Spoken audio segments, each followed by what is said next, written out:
Well, how y'all are this afternoon? It's your buddy George Jones over at the Bergen Gun Range for my next installment on, well, I don't think I've ever done an installment before on 8. We got some beanbag rounds. Let's try them out.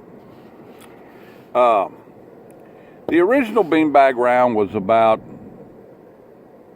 1.25 inches in diameter, 2 flat pieces of Kevlar sewed together in a little pillow shaped thing with lead shot or powdered lead in it and stuffed into a 12-gauge shotgun shell. Okay. They were pretty effective at close range. You could de-escalate a violent drunk pretty quick with them. You pump about 2 or 3 in there and they get 2 or 3 whacks with a ball peen hammer in the middle of the chest, and they typically don't want to do what they're doing anymore. The problem with them was they would take off like a flying saucer. They gone someplace, and they just they weren't accurate at all. They wouldn't fly straight. In the mid-1990s, somebody at one of the companies that manufacture this sort of thing for the law enforcement community come up with the idea of this.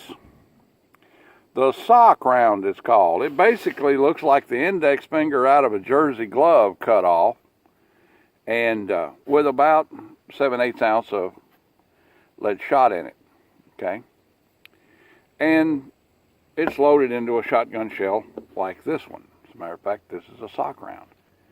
Okay, the tail on it makes it fly a little straighter, be a little bit more accurate, and it's commonly referred to as a beanbag round. Now, I was on cert for many, many years. We trained with these things. I've actually been shot with one without body armor on.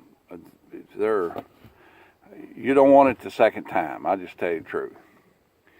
So I've got a silhouette target up down there that I previously shot at with a flechette round, 12-gauge flechette round. That was a big nothing. And we're going to try these things for accuracy. I've got 3 of them to use here. I'm going to fire one of them. We already know what it looks like on the inside, so I'm not going to cut one up. We're going to fire one of them at the B-21 silhouette target and see how accurate they actually are. See how accurate they actually are. And then I'm going to fire one at that police silhouette target and see if it'll actually make it that far. And then I don't know what we'll do with the third one, but we're going to do a little rudimentary field test on these things, and then we're going to talk about it. All right, here we go, Phil. Let's get some shooting going. This is primarily a shooting channel. Let's shoot a little bit. All right, 15 yards is the B-21 silhouette, dead up in the middle.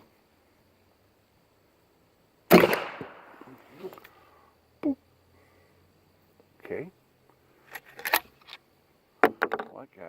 Now let's see if we can hit the steel chest silhouette at 25 yards with it. It's not very loud, so I'm going to take him off.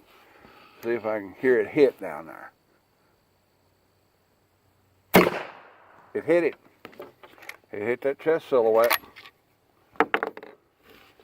All right. Let's throw that old gun down there, get turned around here, grab our camera, and walk down here and see what it actually did on the target. I was aiming dead up on the X, and it seems to have penetrated all the way through the target backer.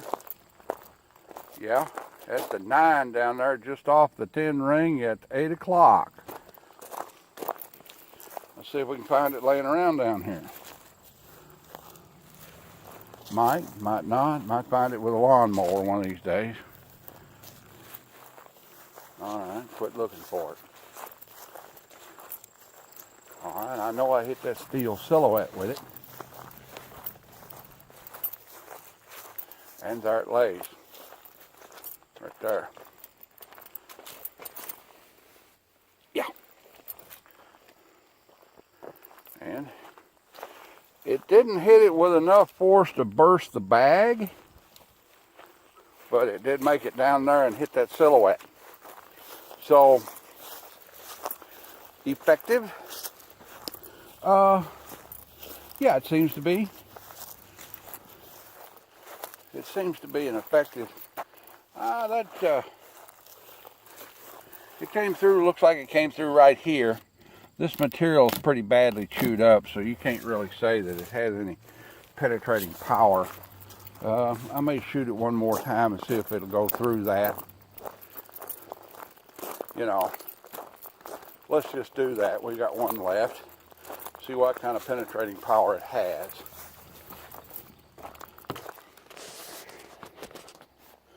See what kind of penetrating power this old boy's got out of a 20-inch smooth bore. Let's go one more.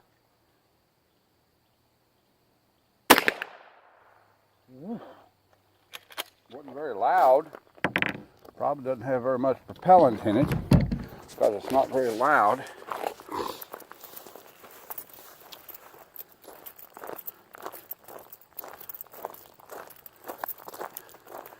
Went through right where I was aiming. And let's see. Yeah, the material is quite a bit thicker right there, and it went through right there. So, does it work? Yeah. Should you use it? Well, that's another matter altogether. Should you use it?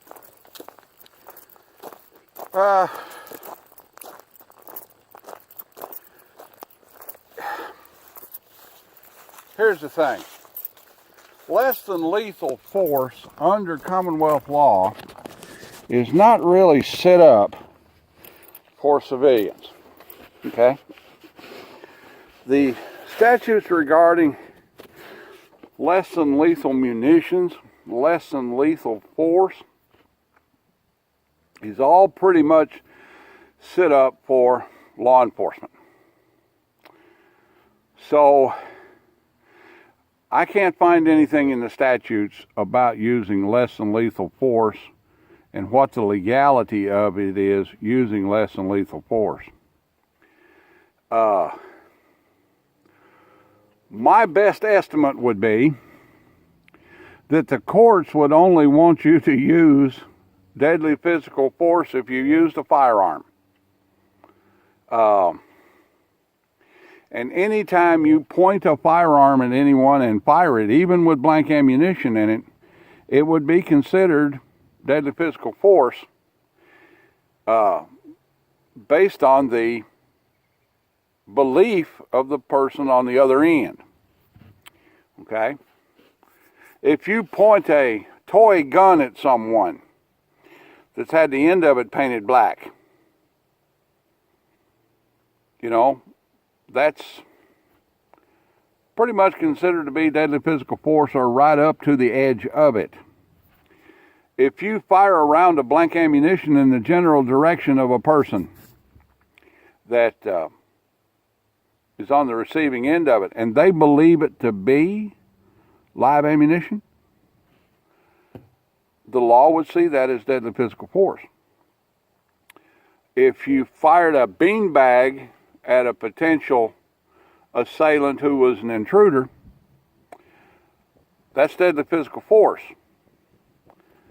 So you're not really in a position under state law to use less than lethal force with a firearm. Okay? Guy hits you in the mouth, you hit him back.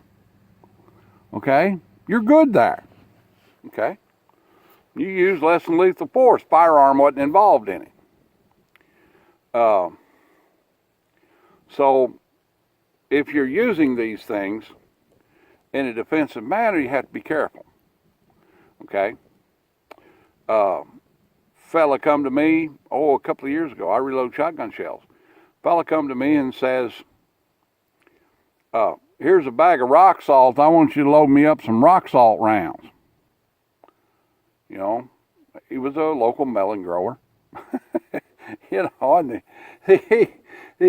mental image of a guy running out of a melon patch with one under each arm and his hind end lit up with rock salt is a pretty common image to anybody that's ever watched the Beverly Hillbillies. Comes down to it, you pepper somebody with rock salt, that's deadly physical force. We don't use deadly physical force on people who are stealing vegetables. Okay? Same thing would go for a beanbag round. You want to use less than lethal force, you want to shoot the guy with something, but you don't want to kill him, but you shot at him, and it's deadly physical force, and it doesn't matter what was in that shell. Okay?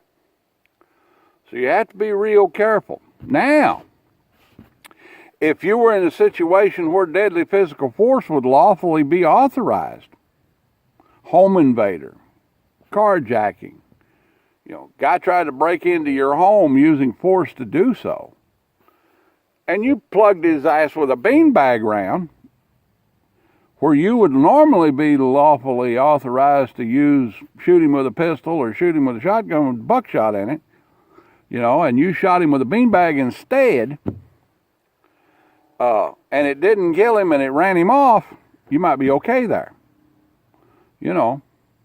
Because you could have just as easily shot him with a deer slug, and you'd have been good there.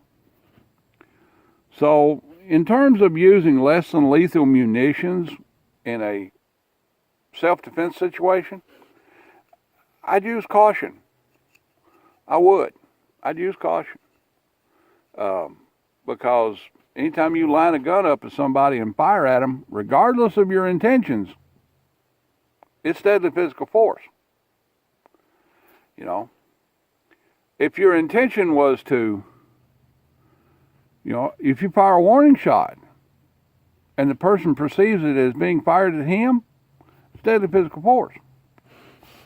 So we're very careful about this stuff. It could go against you real easy. You could be commended real easy for not taking someone's life when you could have done it legally. Okay, you could be commended, but you could also be prosecuted, for taking someone's life when you didn't mean to, or it wasn't authorized. So in the matter of this, less than lethal force with a firearm, as a private individual, you have to use some caution. Well, that's about the size of it for this installment of We're Over Here Shooting Beanbags and Talking About It. My next round of shotgun video will be probably trying to shoot clays with a mini shell or exploring some of the other specialty shotgun ammunition that's available to you at the gun show. All right then, have fun, be safe, and we'll see you when we see you. Bye now.